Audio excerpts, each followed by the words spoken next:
అత్యాధునిక టెక్నాలజీతో నడుము మరియు వెన్నునొప్పికి treatment Tejas spine care Somajiguda Sainikpuri Gachibowli. నమస్కారం అండి. కథా కమామిషి కార్యక్రమానికి మీ అందరికీ పునఃస్వాగతం.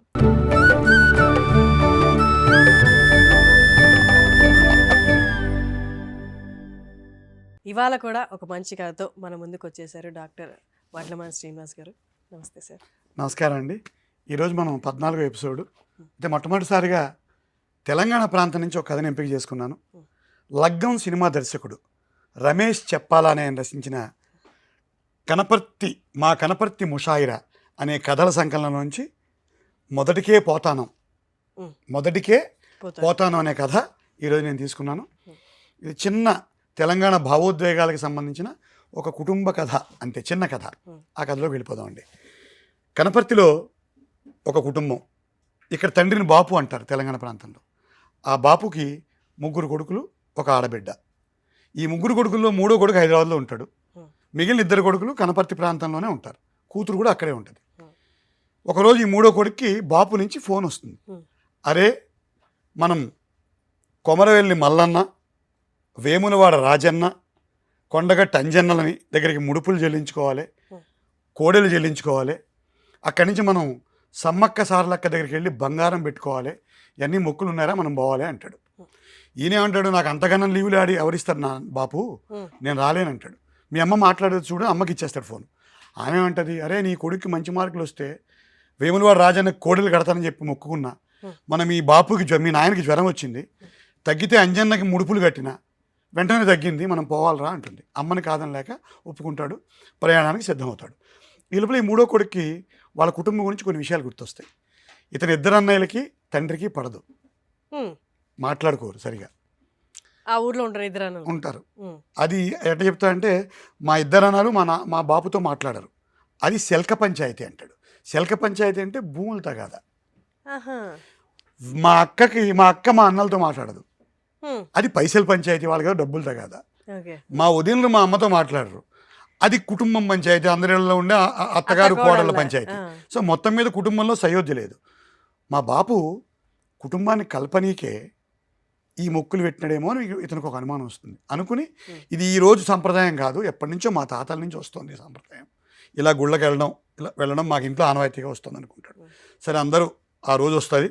అందరూ కూడా మొట్టమొదట కొమరెల్లి వెళ్తారు. కొమరెల్లి అంటారు. కొమరెల్లి వెళ్ళిన వెంటనే, అరే కొమరెల్లి గుట్టల్లో మల్లన్న, ఇక్కడే కొలువై ఉన్నావు మల్లన్న అని ఒక పెద్ద పాట వస్తూ ఉంటుంది. తెల్లవారుజాము 4 గంటల సమయం. వీళ్ళందరూ సంతోషంగా ఉంటారు, స్వామిని మొక్కుకుంటారు, స్వామిని పూజిస్తారు.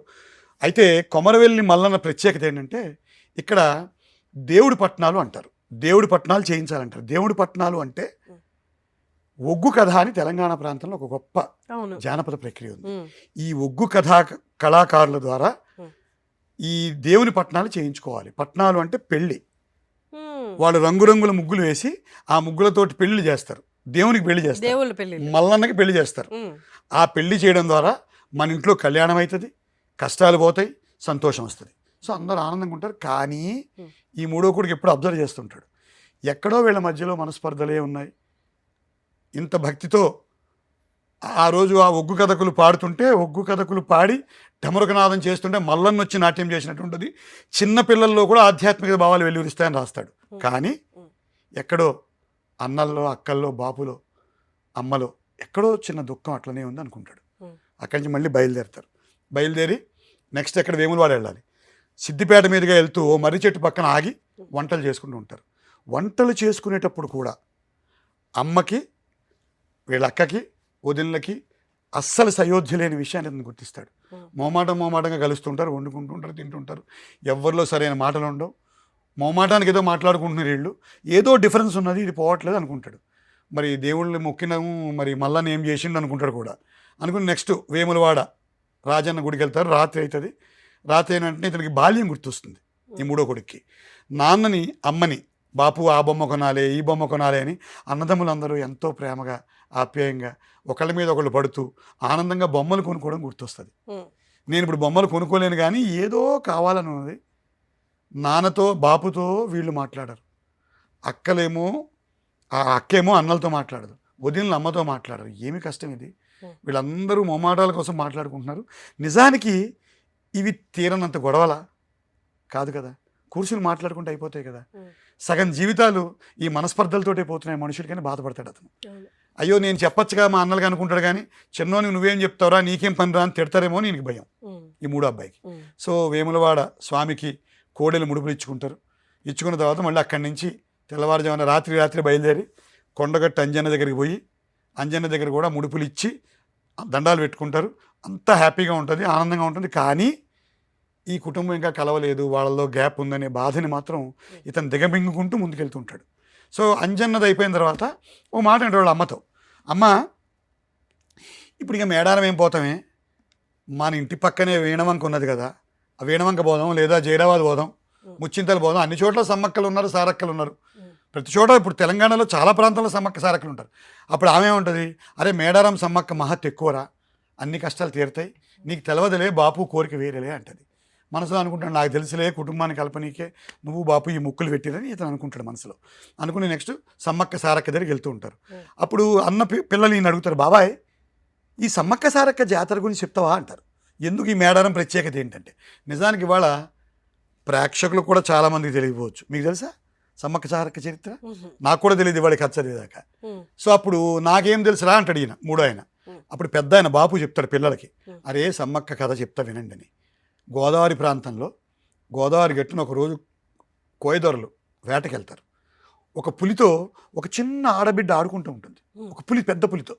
వాళ్ళు ఆశ్చర్యం వేసి ఆ బిడ్డను తెచ్చి ఊరికి తెచ్చి ఆ కోయగూడెల్లో పెట్టి ఆ పిల్లని పెంచుతారు. ఆ పిల్లకి సమ్మక్క అని పేరు పెడతారు. ఆమె పెద్దదవుతుంది, ఆమె పాము గరిస్తే ఇట్టంటే పాము విషం పోతుంది. పిల్లలు లేని వాళ్ళని ఆశీర్వదిస్తే పిల్లలు కొడతారు, పెళ్లి కాని వాళ్ళకి ఆశీర్వదిస్తే పెళ్ళి అవుతుంది.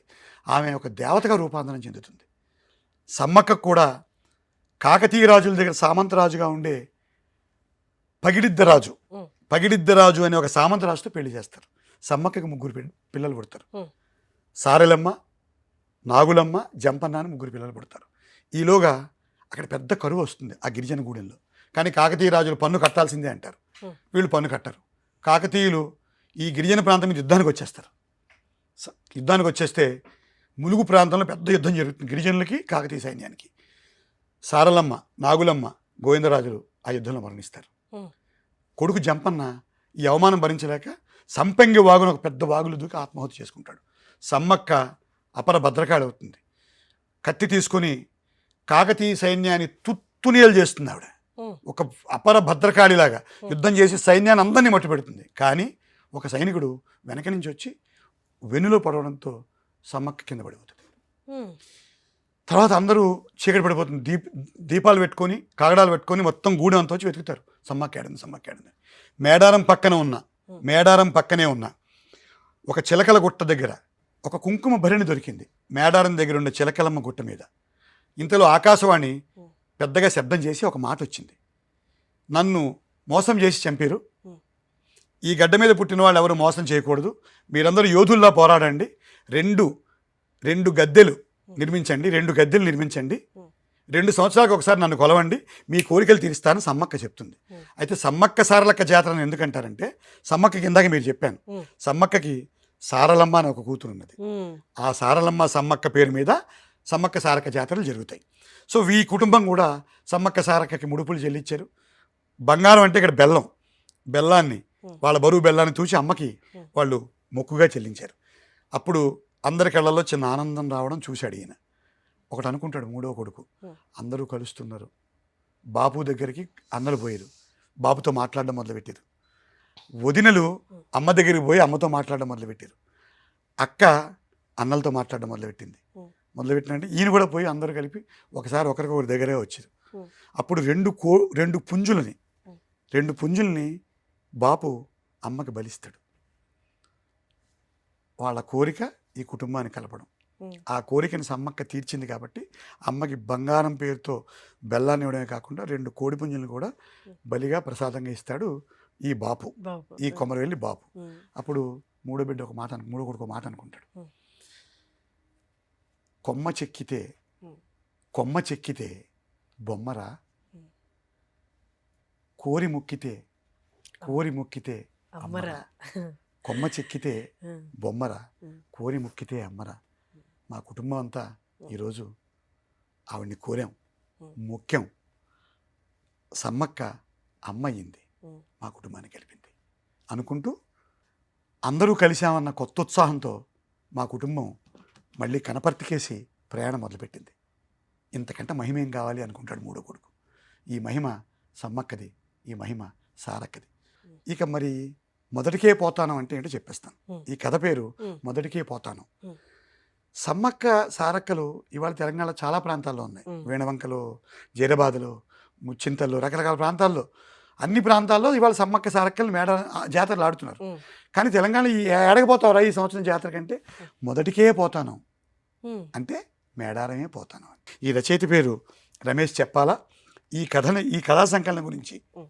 కథా సంకలనం గురించి వెంకయ్యనాయుడు గారు వీళ్ళందరూ అమరావతి కథలతో పోల్చదగ్గ కథలని చెప్పారు. అంత చక్కటి పేరు తెచ్చుకున్న కథలు. ముషాయిరాని పెట్టడానికి కారణం ఏంటంటే ఈ కథలని కూడా కవిత్వంలా అనిపిస్తాయి. తప్పకుండా ఈ తెలంగాణ భావోద్వేగాలకు సంబంధించిన కథలను అందరూ ఆదరించాలని కోరుకుంటున్నాను. మనం ప్రజలందరం కూడా సమ్మక్క సారక్కని మేడారం వెళ్ళి మొదటికే పోతానమని మొదటికే వెళ్ళి అమ్మని దండం పెట్టుకొని ప్రజలందరం సుఖ సంతోషాలతో సౌభాగ్యాలతో ఉండాలని సుమన్ టీవీ ద్వారా అందరికీ సమ్మక్క సారక్క వచ్చే పండక్కి శుభాకాంక్షలు తెలియజేస్తున్నానమ్మా. Thank you very much.